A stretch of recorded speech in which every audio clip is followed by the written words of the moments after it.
titigasan mo yung siko mo. Akin na tayo. Para hindi madiinan yung balat. Yan. Yan. Para hindi magpasa. Relax lang po ha. Relax lang. Saka.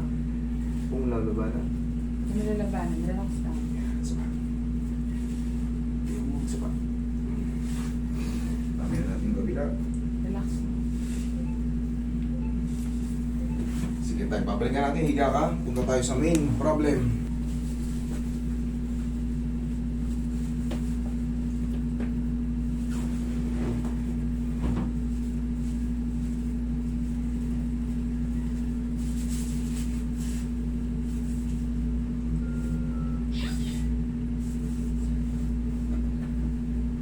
Pag pinindot ko to tayo, okay lang? Okay Dito. lang. Ayos. Ito.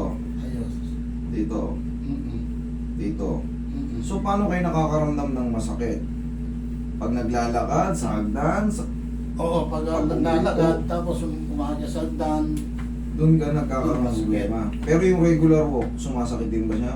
Yung may, normal na lakad. may time na wala, may time na meron. Dito Mm. nararamdaman dito sa portion na to. Dito.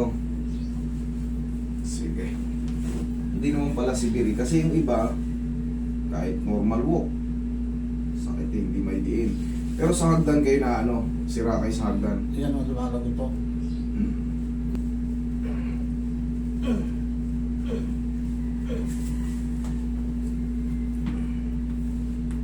Awesome. May wagang pao. May wagang pao. Ayan. Soft touch lang.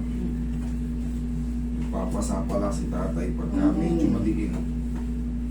Namumula. Ayan. Haplos lang ng pagmamahal. Yeah. Tingin pa konti, Roy.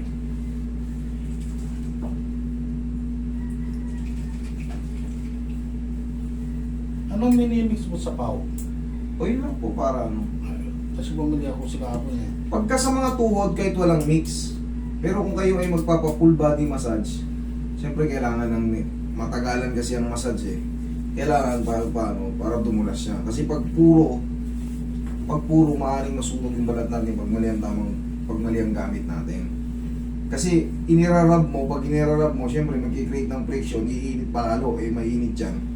Pero kung sa mga tuhod lang, kasi makapalang balat ng tuhod eh, paa, siko, wag lang sa mga ganito, yung maninipis na balat, sa purong likod, siyempre tatagalan na yung ano, hindi maganda pag tinagalan nyo yung ano, kailangan haplusan nyo ng, pero kung madalian lang naman, hindi yung, ang ibig sabihin yung full body massage, tatagal na 30 minutes, 1 hour.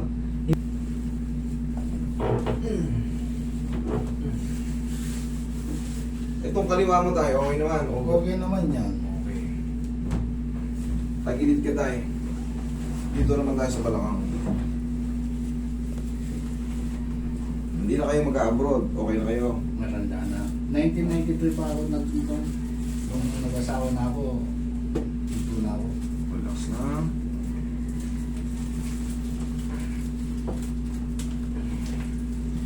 Dito ang main source ng ano. Pag sumasakit yung ganito nyo, kung ganyan, yan, sa lumbar. Ang pinaka main source niyan. Kabilang side.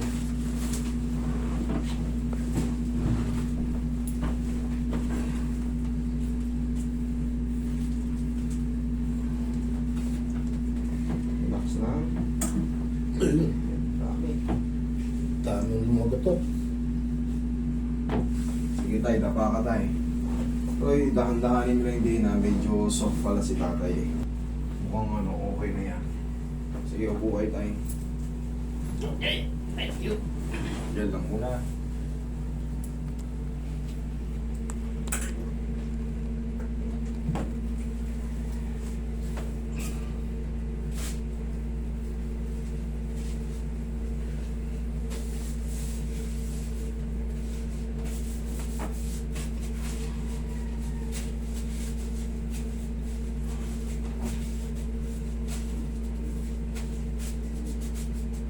Anong blow?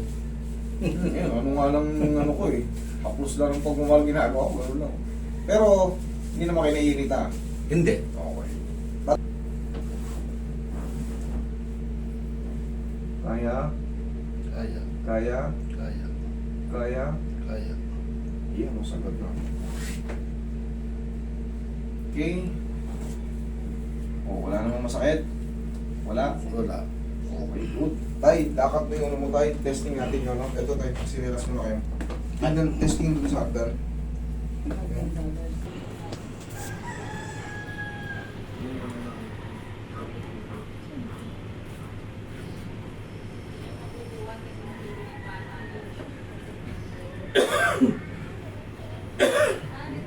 Okay, tay. Okay, very good na pala eh. Di... Kata-kataksa. Sige po. Okay na. Thank you, Lord.